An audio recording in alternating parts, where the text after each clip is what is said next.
Faustino de Sinache presenta a Jacques Sagot reflexionando acerca del cuento. Jacques Sagot es doctor en artes musicales y doctor en estudios culturales franceses por la Universidad Rice de Houston. Es un importante músico y escritor costarricense, reconocido con múltiples distinciones, entre las cuales destacan el Premio Nacional de Música en los años 1996 y 2009, el Premio Nacional de Cuento en el año 2001 y el Premio Nacional Joaquín García Monge a la Divulgación Cultural en el 2009. En Francia fue condecorado con la Orden de las Artes y las Letras. Hay algo tan mágico en el género cuento, algo tan arcaico, ¿verdad? Tan atávico, tan radical, diría yo, y con ello aludo a que es un género que toca nuestras raíces, las raíces del ser, por cuanto está muy ligado a la infancia. Es el eterno cuéntame un cuento para dormirme, ¿verdad? Está el cuento asociado a ese momento transitivo, misterioso, mágico, que es el paso de la vigilia al sueño. Como mágico es también el paso del sueño a la vigilia. Más penoso, ¿verdad? Más difícil. Eso lo sé demasiado bien. En todo caso, sí hay algo que nos interpela a todos en el género cuento. Y es que el género cuento tiene que ver con la infancia, no solo la nuestra, sino la infancia misma de la humanidad. Fíjense ustedes que las fábulas de Esopo, por ejemplo, y Esopo tomó los temas de sus fábulas de Etiopía, de Egipto, de Nigeria. Esopo, esas fábulas que a su modo son cuentos, de hecho son microcuentos, son microficciones, están escritos 6 siglos antes de Cristo, y esa es la fecha de la etapa de Esopo. Y bueno, después viene, que nos viene de la India, por supuesto, el Panchatantra, que es una serie de cuentos maravillosos, escritos en prosa unos, en verso otros, en sánscrito, por supuesto. Esos nos vienen desde 2 siglos antes de Cristo. Y después, si me permiten esta reflexión, que podría sorprender a algunos, si consideramos los evangelios, como creo que tenemos todo el derecho de considerarlos, como novelas, o protonovelas, digamos, ¿verdad? Si prefieren, tienen todos los elementos para constituir novelas. Sobre todo, conforman muy bien al modelo de novela que postula Bakhtin, por ejemplo, o Lukács. Son novelas por cuanto son heteroglósicos, es lo que hubiera dicho Bakhtin, es decir, se entrelazan diversas lenguas, diversos discursos, diversas modalidades de escritura en los evangelios. Son heteroglósicos, son polifónicos y acogen, ¿verdad?, una gran cantidad de géneros en su interior. En los evangelios hay poesía, por supuesto, hay narrativa y hay cuentos. Sí, ya lo creo que sí. Esas microficciones, que en realidad son, sí, eso, minicuentos, que son las parábolas bíblicas, constituyen cuentitos. Ustedes toman el buen samaritano, el grano de mostaza, la parábola del hijo pródigo, de los talentos, la que ustedes quieran.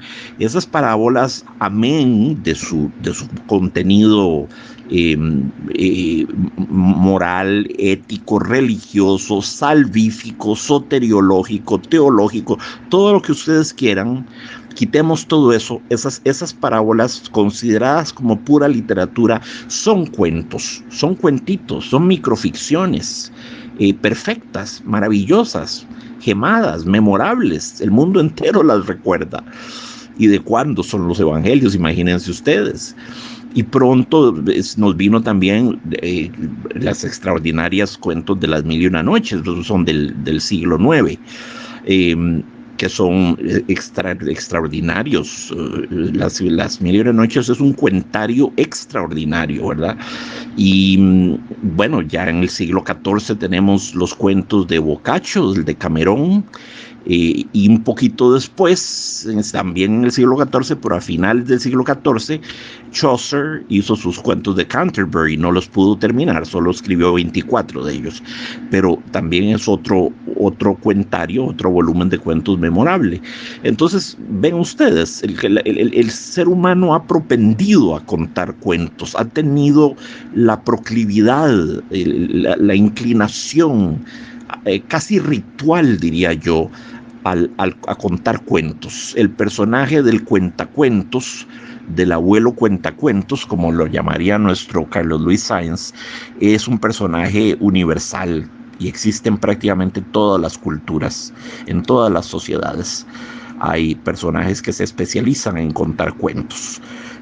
Así que el cuento ha vivido en la savia de nuestra cultura, que es la tradición oral en primer lugar, y luego en forma escrita, bajo la forma de estas enormes antologías que les he mencionado de cuentos. Repito, incluyo los evangelios, que me parecen ser, como ya lo dije, protonovelas, y claro, como las novelas, como la novela moderna, tal cual la describe Bakhtin en particular, son formas que acogen muchos géneros diversos, muchas modalidades discursivas. A una novela le cabe casi todo. Puede haber en ella poesía, puede haber en ella, por supuesto, narración, puede haber cuentitos, puede haber pequeños ensayos insertos ahí adentro, puede haber parábolas, greguerías, puede haber largos pasajes que son prácticamente teatro, que es prácticamente dramaturgia. Una novela es básicamente casi todo lo que el autor quiera poner dentro, es una cornucopia, un cuerno de la abundancia, y eso ya lo tenemos perfectamente perfilado en los evangelios. Es muy interesante abordar los evangelios en tanto que literatura, muy interesante, poniendo entre paréntesis todo el contenido, ya dije, salvífico, soteriológico, religioso, místico, poniéndose entre paréntesis, considerándolos como pura literatura. Las bienaventuranzas de Jesucristo, por ejemplo, son un caso clarísimo de poesía. Las bienaventuranzas, por ejemplo, que es, creo yo, posiblemente el poema más bello que se haya escrito nunca. Incluso utiliza un recurso retórico característico de la poesía, que es la anáfora. La anáfora es el recurso que consiste en comenzar cada verso con la misma palabra o la misma serie de palabras. Bienaventurados los bienaventurados, bienaventurados, bienaventurados. Ese es un recurso típicamente poético. Jesucristo era poeta, sí, era poeta también, entre muchas otras cosas, era poeta y de primera línea, y cuentista también, y de primera línea. De modo que el cuento está vinculado al imaginario de la humanidad desde que el hombre tiene uso de razón, me parece a mí, desde que el ser humano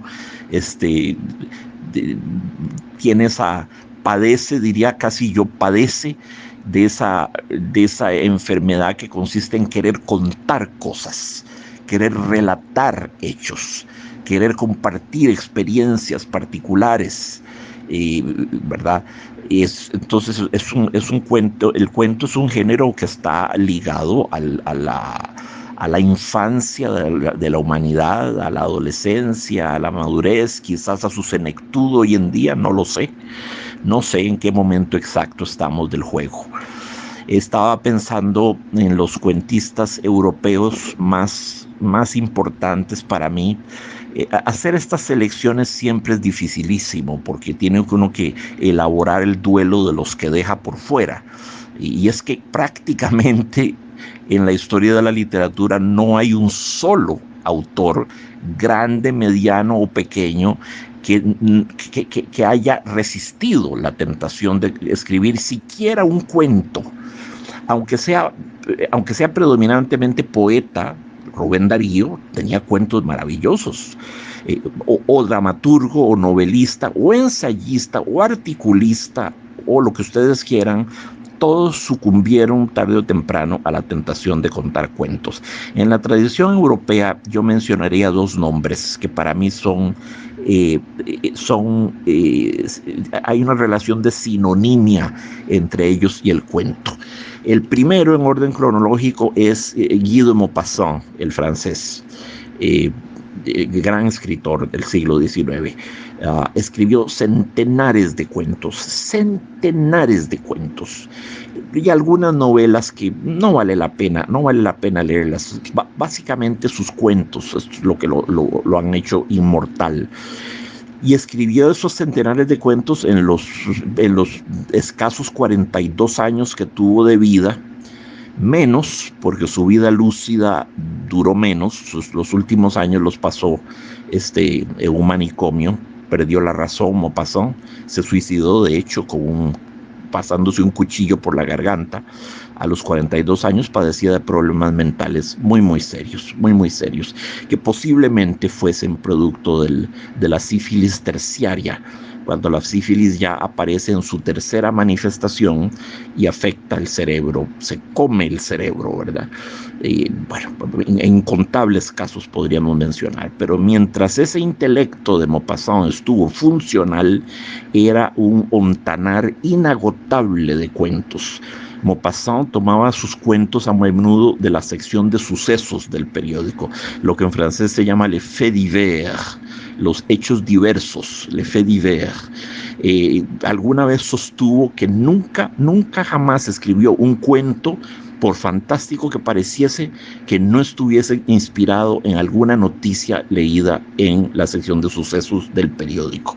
Parece difícil de creerlo, pero bueno, eso es lo que él dice. No sé si nos está metiendo un cuento precisamente al decir eso. Cuentos magníficos, Maupassant, magnífico raconteur, un magnífico storyteller, y muy influenciado por Edgar Allan Poe. Maupassant escribió muchísimos cuentos de terror y muy eficaces para inspirar miedo.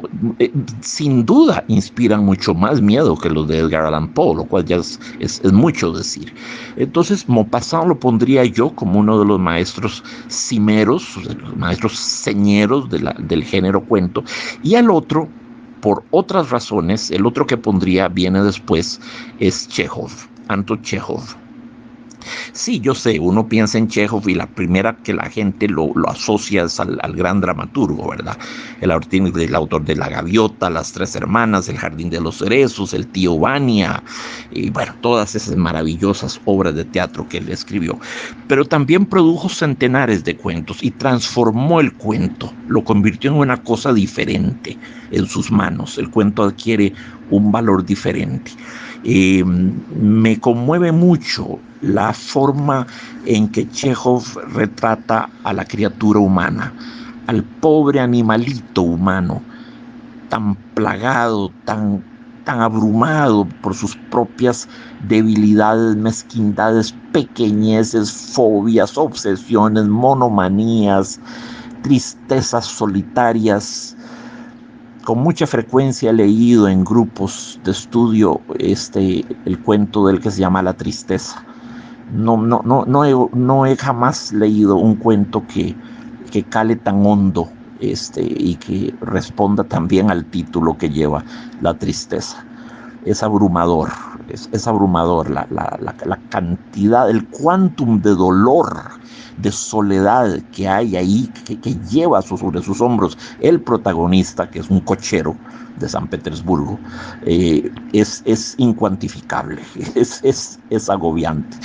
Entonces, claro, Chekhov como el gran psicólogo y el gran explorador del alma humana, y Maupassant, por otra parte, como el habilidosísimo raconteur, por su dexteridad, por su destreza en el manejo de esa máquina literaria que se llama cuento, de ese engranaje literario, ese mecanismo de relojería que es un cuento, es una especie de máquina donde todo está dirigido a interpelar el intelecto, la curiosidad, la fantasía, la imaginación, el asombro, la sorpresa del lector.